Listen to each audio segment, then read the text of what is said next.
Hey guys, welcome back my YouTube channel Crackit पे आपका स्वागत है। तो आज मैं आप लोगों के लिए 8 अगस्त से जुड़े कुछ महत्वपूर्ण क्वेश्चन लाया हूं जो कि करंट अफेयर से हैं। तो पहला क्वेश्चन होगा दोस्तों आपकी स्क्रीन पे। हाल में आरबीआई ने मॉनेटरी पॉलिसी की बैठक में रेपो रेट क्या रखी? तो इसका राइट आंसर हो जाएगा दोस्तों 4%। क्या होगा? तो इसका राइट आंसर हो जाएगा 4%। अब हम लोगों ने रेपो रेट के बारे में जान लिया है तो ऑप्शन बी भी जान लेंगे। यानी कि बैंक जो रेपो रेट जारी किया है वो है 4%। वो कितना है? 4% है। और यहीं पे जो बैंक रेट की अगर हम लोग बात करें, बैंक रेट, तो बैंक रेट कितने परसेंट रखी है? तो बैंक रेट रखी है 4.5%। कितना? तो 4.5% रखा है। और अगर हम लोग रिवर्स रेपो रेट की बात करें, रिवर्स रेपो रेट, तो वो रखा है 3.35। कितना रखा है? 3.35। अब बैठक की अध्यक्षता किसने की है इसके बारे में जान लेंगे। बैठक की अध्यक्षता किसने की? तो बैठक की अध्यक्षता की है शशिकांत दास, जो कि आरबीआई की गवर्नर हैं। आरबीआई की बात है तो आरबीआई के बारे में भी जान लेंगे। आरबीआई यानी आरबीआई रिजर्व, जो कि आपके रिजर्व बैंक ऑफ इंडिया, इसका फुल फॉर्म क्या होगा? रिजर्व बैंक ऑफ इंडिया होगा इसका फुल फॉर्म। और इसकी स्थापना हुई है 1 अप्रैल 1935 को। कब? 1 अप्रैल 1935 को हुई है इसकी स्थापना। और इसके संस्थापक कौन होंगे? तो संस्थापक होगा यानी ब्रिटिश राज होगा, क्योंकि 1935 की बात है तो फिर ब्रिटिश राज ही था तब। और अध्यक्ष हैं शशिकांत दास और हेडक्वार्टर है मुंबई। नेक्स्ट क्वेश्चन की ओर बढ़ेंगे तो नेक्स्ट क्वेश्चन आपका रहेगा, हाल में यूनेस्को ने सुनामी रेडी नामक पहल कहाँ शुरू की? तो इसका राइट आंसर हो जाएगा दोस्तों, क्या होगा इसका राइट आंसर? तो इसका होगा ओडिशा। क्या होगा? ओडिशा हो जाएगा राइट आंसर। उद्देश्य इसका क्या रहेगा? इस जो सुनामी रेडी पहल का यानी उद्देश्य क्या है? तो इसका उद्देश्य सुनामी जैसी आपदाओं से निपटने के लिए सुझाव और ट्रेनिंग। तो यहाँ पे जो शुरू किया गया है, तो ये शुरू कहाँ से किया गया है? कहाँ? ओडिशा में कहाँ से शुरू किया गया है? तो शुरू 2 गांव में किया गया है। कहाँ पे? ओडिशा के 2 गांव, जो कि जगत सिंहपुर जो जिला है, इनके 2 गांव लिए गए हैं। गांव है गंजम और वेंकट रायपुर। गंजम और वेंकट रायपुर, जो कि वेंकट रायपुर को हम लोग बक्सीपल्ली के नाम से जानते हैं। और ये प्रोग्राम वर्चुअल रूप से संपूर्ण हुआ। कैसा? तो वर्चुअल रूप से ये आयोजित किया गया। और भारत का पहला राज्य और भारत पहला देश बना है जिसमें हिंद महासागर से जुड़ी सुनामी रेडी लागू की गई। अब यूनेस्को की बात हम लोग करेंगे। यूनेस्को, तो यूनेस्को का जो हेडक्वार्टर होगा, इसका हेडक्वार्टर कहाँ होगा? तो यूनेस्को का हेडक्वार्टर हो जाएगा फ्रांस, पेरिस में। और इसकी स्थापना हुई है 16 नवंबर 1945। कब? तो 16 नवंबर 1945 को इसकी स्थापना हुई है। हेड इसके कौन होंगे? तो आप लोग बताएंगे, हम आपको हिंट देंगे सिर्फ, और आप लोग हेड कमेंट में बताएंगे। हेड हैं इसके एजोल। अब आगे का नाम क्या है वो आप लोग बताएंगे। संस्थापक देश इसके भारत, चीन, यूएस, ब्राज़ील और भी कई देश इसमें संस्थापक हैं। नेक्स्ट क्वेश्चन की ओर बढ़ेंगे तो नेक्स्ट क्वेश्चन आपका रहेगा ये, हाल में हथकरघा दिवस कब मनाया गया? तो हथकरघा दिवस की अगर बात है तो ये कब मनाया गया है? तो इसका राइट आंसर हो जाएगा 7 अगस्त। क्या होगा दोस्तों? 7 अगस्त हो जाएगा इसका राइट आंसर, हथकरघा दिवस। अब ये हथकरघा दिवस क्यों मनाते हैं? तो ये हम लोग मनाते हैं क्योंकि उन जो 7 अगस्त को क्यों मनाते हैं, इसका इम्पोर्टेंट ये होगा कि 7 अगस्त को क्यों मनाया जाता है। क्योंकि 1905 को स्वदेशी आंदोलन की शुरुआत हुई थी और उसी के उपलक्ष्य में 7 अगस्त को हम लोग यानी कि हथकरघा दिवस मनाते हैं। अब जो टोटल हथकरघा हैं उनमें, जो जैसे टोटल हथकरघा जो वर्कर हैं, तो उनमें जो भी महिला और पुरुष, तो महिलाओं की यानी संख्या कितनी होगी? तो टोटल का 70% महिला है। कितनी? तो जो बुनकर हैं, हथकरघा हैं, तो उनकी टोटल हो जाएगी 70% महिलाएं होंगी। और हथकरघा दिवस की शुरुआत कब हुई थी? तो शुरुआत हुई थी 7 अगस्त 2015 को। कब? तो 7 अगस्त 2015 को हुई थी हथकरघा दिवस की शुरुआत। अब ये शुरुआत कहाँ से हुई थी? तो किसने की थी? तो पीएम मोदी जी ने की थी इसकी 2015 में शुरुआत। और कहाँ से की थी? तो ये की गई थी शुरुआत तमिलनाडु, चेन्नई तमिलनाडु में। अब स्वदेशी आंदोलन की हम लोग बात कर लें। जैसे स्वदेशी आंदोलन, तो 20 जुलाई 1905 को लॉर्ड कर्जन ने बंगाल विभाजन की जब घोषणा की थी, तो उससे लोग उसको यानी घोषणा को सुन करके 7 अगस्त 1905 को स्वदेशी आंदोलन का शुरुआत कर दिया था लोगों ने कोलकाता के टाउन हॉल में। और यहीं से एक क्वेश्चन बनता है कि महिलाओं ने कब भाग लिया, किस आंदोलन में सर्वप्रथम महिलाओं ने भाग लिया? तो आपका हो जाएगा स्वदेशी आंदोलन। नेक्स्ट क्वेश्चन की ओर बढ़ेंगे तो नेक्स्ट क्वेश्चन आपका हो जाएगा, हाल में अवनींद्र नाथ टैगोर की कौन सी जयंती मनाई गई? तो यहाँ पे राइट आंसर होगा 150वीं। कौन सी? तो 150वीं जयंती मनाई गई है अवनींद्र नाथ की। ये एक आर्टिस्ट थे, आर्टिस्ट की दुनिया में क्रांतिकारी आर्टिस्ट थे ये। और इनके इस उपलक्ष्य में national gallery of modern art Delhi, ये वर्चुअल टूर भी आयोजन किया जाएगा इसके इनके उपलक्ष्य में, इनकी जयंती के उपलक्ष्य में। और इनका जन्म की अगर हम लोग बात करें तो जन्म कब हुआ है, तो जन्म इनका हुआ है 7 अगस्त 1871 में। कब, तो 7 अगस्त 1871 में इनका जन्म हुआ है। अब ये जो रहेगा, जो आयोजन रहेगा, तो ये कहाँ पे आयोजन हुआ है, तो आप लोगों को समझ में आ गया होगा कहाँ पे रहेगा, तो ये दिल्ली में। इसका टाइटल क्या रहेगा, जो अभी वर्चुअल टूर आयोजन होगा तो उसका टाइटल क्या रहेगा, तो उसका टाइटल रहेगा the great maestro Avanindra Nath Tagore, या फिर हम लोग टैगोर की जगह ठाकुर भी जान सकते हैं अगर नहीं मिलता है टैगोर तो। और ब्रिटिश भारत की जो ये जो इनका जन्म है कहाँ पे हुआ था, तो इनका ब्रिटिश भारत में हुआ था। कहाँ पे, ब्रिटिश भारत कलकत्ता। जो ब्रिटिश भारत का पहले कलकत्ता था, पहले ब्रिटिश भारत का कलकत्ता हुआ करता था, अब है कोलकाता। एंड मृत्यु की इनकी बात कर ले तो मृत्यु इनकी हुई है 5 दिसंबर 1951 को। कब, 5 दिसंबर 1951 को इनकी मृत्यु हुई है।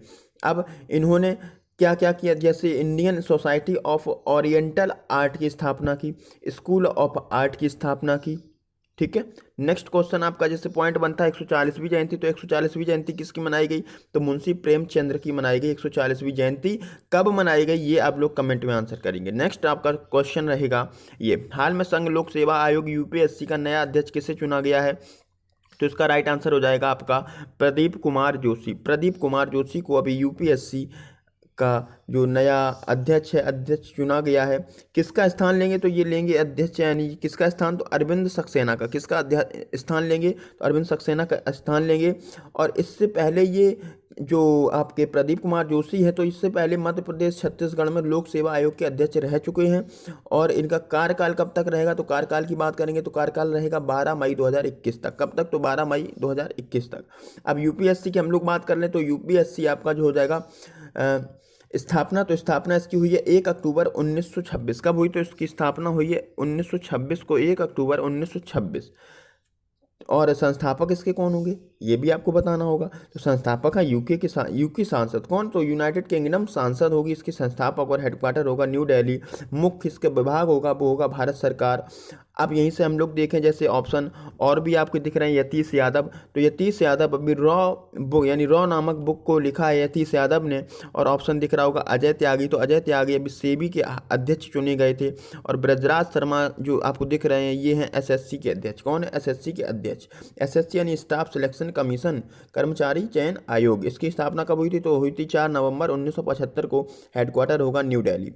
अब नेक्स्ट क्वेश्चन की ओर बढ़ेंगे तो नेक्स्ट क्वेश्चन आपका हो जाएगा ये, हाल में कैग यानी CAG कंट्रोलर ऑडिटर जनरल के पद पर किसे नियुक्त किया गया है, तो गिरीश चंद्र मुर्मू, राजीव महर्षि, या फिर होगा मनोज सिन्हा, या फिर होगा नॉट। तो यहाँ पे राइट आंसर हो जाएगा गिरीश चंद्र मुर्मू।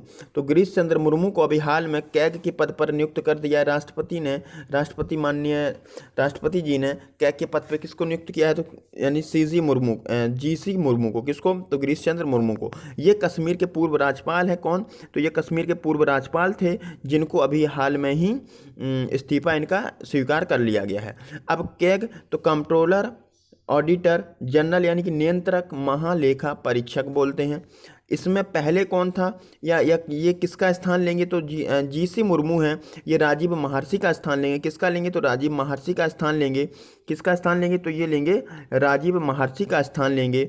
और इससे पहले ये गिरीश चंद्र मुर्मू 1985 बैच के IAS अधिकारी हैं। कौन है ये, 1985 बैच के IAS अधिकारी हैं। और ये यानी कि जम्मू एंड कश्मीर में राज्यपाल के पद पे रह चुके हैं। अब राज्यपाल के पद पे कौन है जम्मू कश्मीर में, तो अब है मनोज सिन्हा, जो कि अभी हम लोगों ने 1-2 दिन पहले पढ़ा था। अब कैग की स्थापना की बात करें तो स्थापना हुई है 1858। कब, तो 1858 में कैग की स्थापना हुई है। और इसके संस्थापक होगा यानी कौन होगा, भारतीय संविधान। कौन होगा, भारतीय संविधान होगा। और हेडक्वार्टर होगा न्यू दिल्ली।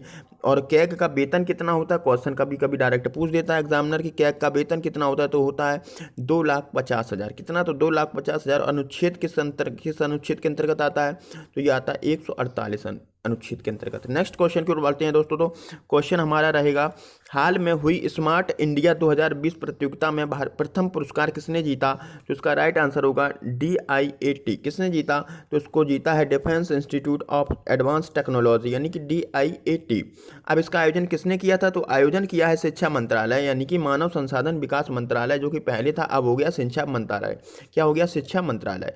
और शिक्षा मंत्रालय यानी मानव संसाधन विकास मंत्रालय के साथ साथ अखिल भारतीय भारतीय तकनीकी शिक्षा परिषद ने भी इसमें भाग लिया, यानी इस आयोजन को किया था इन दोनों ने मिलके। अब ये आपका कौन सा कार्यक्रम है, हैकथॉन जो कार्यक्रम है ये आपका सॉफ्टवेयर संस्करण के लिए राष्ट्रीय प्रतियोगिता है कि ये, और ये आयोजन हुआ कहाँ पे, क्वेश्चन ये भी बनेगा कि हुआ कहाँ पे। अभी तो हमने आपको बताया कि किसने आयोजित किया, तो शिक्षा मंत्रालय ने और अखिल भारतीय तकनीकी शिक्षा परिषद ने, यानी AICTE। और इसका जो आयोजन हुआ है तो वो हुआ है Noida institute of engineering and technology. कहाँ पे, NIET में। कहाँ पे हुआ, तो इसका हुआ है आयोजन NIET में। अब और भी जानेंगे तो आयोजन कब हुआ था, तो आयोजन हुआ था 1 से 3 अगस्त। कब हुआ था, तो 1 से 3 अगस्त को हुआ था इसका आयोजन। और इस आयोजन की पुरस्कार राशि कितनी थी, तो वो थी 1 लाख रुपए। कितनी, 1 लाख रुपए थी। अब DIAT की बात करें तो इसकी स्थापना हुई 1952 में, और इसका जो है कहाँ पे, तो ये पुणे महाराष्ट्र में है जिसने जीता है। तो ये है कहाँ पे, पुणे महाराष्ट्र में। और इसके कुलाधिपति कौन है, तो इस रक्षा मंत्री राजनाथ सिंह होंगे। एंड अगला क्वेश्चन रहेगा, तो नेक्स्ट क्वेश्चन आपका आ जाएगा, हाल में किसान स्पेशल पार्सल ट्रेन किसान रेल को किस राज्य से रवाना किया गया, तो इसका राइट आंसर हो जाएगा महाराष्ट्र। क्या होगा, तो इसका राइट आंसर हो जाएगा महाराष्ट्र। इस महाराष्ट्र के देवलाली स्टेशन से रवाना किया गया। कहाँ से, तो महाराष्ट्र के देवलाली स्टेशन से इसको रवाना किया। कहाँ से कहाँ तक के लिए, तो महाराष्ट्र से बिहार का दानापुर रेलवे स्टेशन तक। कहाँ से, तो महाराष्ट्र का हो जाएगा देवलाली स्टेशन, बिहार का हो जाएगा दानापुर रेलवे स्टेशन। कहाँ से कहाँ तक चली, तो महाराष्ट्र से बिहार तक चली। किस वस्तु का परिवहन किया इसने, तो इसने फलों और सब्जियों का परिवहन किया। किसका, फलों और सब्जियों का, जो कि जल्दी खराब हो जाती हैं उन पदार्थों का ये, यानी कि उन वस्तुओं का ये परिवहन करेगी। इसकी स्पीड क्या रहेगी, तो इसकी स्पीड रहेगी 32 घंटे में 151 किलोमीटर। कितना, 32 घंटे में, इसका रहेगा स्पीड जो रहेगा 1519 किलोमीटर। कितना रहेगा, तो इसका रहेगा 1519 किलोमीटर प्रति 32 घंटे में। कितना, तो 1519 किलोमीटर। पहली ट्रेन हमारी कब चली थी, अगर क्वेश्चन ऐसे आ जाता है जीके से कि पहली ट्रेन कब चली, तो पहली ट्रेन चली थी 1853 में बोरीबंदर से लेके ठाणे तक। कहाँ तक, तो ठाणे तक। अब इसका हेडक्वार्टर कहाँ होगा, अगर हम लोग पूछें कि हेडक्वार्टर, तो हेडक्वार्टर कहाँ है, तो हेडक्वार्टर भी देखो बताएंगे आप लोग फटाफट से, ठीक है। और रेल मंत्री कौन होंगे, तो रेल मंत्री हो जाएंगे पीयूष गोयल। हेडक्वार्टर चलो हम बता देते हो, हेडक्वार्टर होगा न्यू दिल्ली। कहाँ होगा, तो न्यू दिल्ली हो जाएगा। इसमें कर्मचारियों की संख्या कितनी है ये भी आप लोग बताएंगे, जो कि 16 और 17 के अकॉर्डिंग है 13,08,000। कितना है, कर्मचारियों की संख्या है 13,08,000 रेलवे में। एंड जो नेक्स्ट क्वेश्चन आपका आ जाएगा कि ये किस नंबर का रेलवे है, आपका भारत का रेलवे किस नंबर, एशिया में किस नंबर पे है, तो आपका दूसरा नंबर हो जाएगा। कौन सा, दूसरे नंबर पे हो जाएगा एशिया में। भारत में अगर विश्व में देखा जाए तो ये चौथे स्थान पे होगा, माल ढुलाई में। अब नेक्स्ट क्वेश्चन की बात है, तो नेक्स्ट क्वेश्चन में हम लोग जानेंगे। तो नेक्स्ट क्वेश्चन आपका आ जाएगा, महाराष्ट्र ने स्कूलों में डिजिटल शिक्षा प्रणाली के लिए किसके साथ समझौता किया, तो इसका राइट आंसर हो जाएगा दोस्तों, क्या होगा, यानी कि इसका हो जाएगा गूगल। क्या होगा, गूगल हो जाएगा। अब महाराष्ट्र में स्कूलों को डिजिटल शिक्षा प्रणाली या डिजिटल टूल के लिए समझौता किया किसके साथ, तो गूगल के साथ किया है। इसमें G Suite, Google Classroom, Google Meet, ये सब डिजिटल टूल रहेंगे। अब नेक्स्ट जो आपका पॉइंट बनेगा, तो नेक्स्ट पॉइंट जैसे बन जाएगा गूगल। तो गूगल की स्थापना कब हुई, तो गूगल की स्थापना भाई हुई है 4 सितंबर 1998 को। इसके CEO हैं सुंदर पिचई और इसका हेडक्वार्टर है कैलिफोर्निया USA में। और संस्थापक हैं लैरी पेज और सर्गी ब्रिन। अब यहाँ पे हम लोग महाराष्ट्र की भी बात करेंगे, तो महाराष्ट्र यानी कि महाराष्ट्र, तो महाराष्ट्र के जो कैपिटल होगी वो क्या होगी, कैपिटल हो जाएगी मुंबई। CM होंगे उद्धव ठाकरे, गवर्नर होंगे भगत सिंह कोश्यारी। सीजे कौन है ये आप लोग बताएंगे। नेक्स्ट क्वेश्चन आपका आ जाएगा, तो नेक्स्ट क्वेश्चन होगा, हाँ, तो BCCI ने किस स्पॉन्सर कंपनी को IPL से बाहर कर दिया, तो इसमें राइट आंसर हो जाएगा, तो इसका राइट आंसर होगा वीवो, क्योंकि वीवो एक चाइना की कंपनी है और इसको IPL में स्पॉन्सरशिप से बाहर कर दिया गया है। जिसमें IPL इंडियन प्रीमियर लीग, यानी कि इसका आयोजन कहाँ पे होना था, कब होना था, तो 19 सितंबर से 10 नवंबर तक इसका आयोजन होना है UAE में। इसकी स्पॉन्सर कंपनी कौन थी, तो वीवो थी, वीवो जो कि चाइना की कंपनी है। और यहाँ पे जो करार हुआ था वीवो का, तो वीवो का करार हुआ था 2018 से 22 तक। कब तक के लिए, तो 18 से 22 तक के लिए हुआ था। अब BCCI की बात करें तो हम लोग, तो BCCI की स्थापना हुई है 1928 में। हेडक्वार्टर है मुंबई वानखेड़े स्टेडियम और अध्यक्ष होंगे सौरभ गांगुली, सचिव होंगे जय शाह। वीवो की बात करें तो वीवो की स्थापना हुई 2009 में। हेडक्वार्टर होगा डेगुआन चीन और संस्थापक होंगे डुआंग योंग पिंग और सेन वेई। CEO हो जाएंगे वीवो के सेन वेई। तो फिर आप लोगों को वीडियो कैसा लगा है दोस्तों? अगर अच्छा लगा है तो आप लोग चैनल को सब्सक्राइब करेंगे, अगर सब्सक्राइब नहीं किया है तो सब्सक्राइब कर दें और बेल आइकन को भी प्रेस कर दें, और जितना हो सके शेयर करिए, वीडियो को जितना हो सके शेयर करिए। फिर आपको कल मिलते हैं नए वीडियो के साथ, नए क्वेश्चनों के साथ। तब तक के लिए धन्यवाद।